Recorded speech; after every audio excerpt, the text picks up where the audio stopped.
Bill, what were some themes and your big questions that you guys had? Well, the first one was definitely very common with other groups, is the time, the deals, and the help. And um, I was sharing my experience from the retreat that we had, about the deals, the help, and the emotions and the whys that you can find in a group like this. And yeah, I was definitely recruiting some people for the event in January, in Texas. And even if you can just like pop in your head there for a couple hours, I feel like that's going to give you a lot of answers, or help with that frustration of looking for times and deals and partnerships and stuff like that. And the second one was buying versus building at this point in the market. Like, would you turn and look in your portfolio instead of buying more and expand what you have with the prices, with interest rates, with the disconnect between the sellers and the buyers? That will be the second one.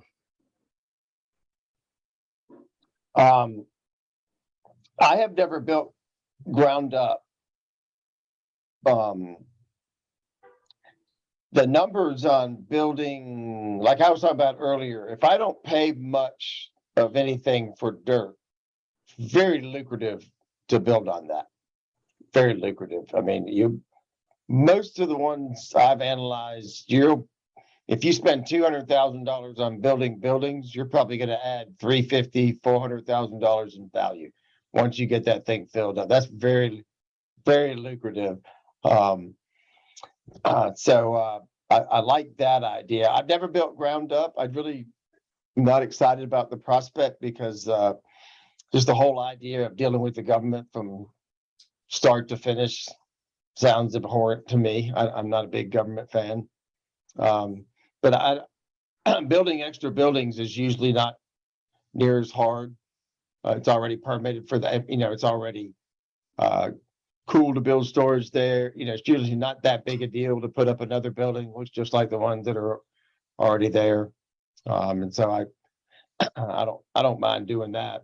But most of my career has been buying older facilities and bringing them back to life. And on the whole, I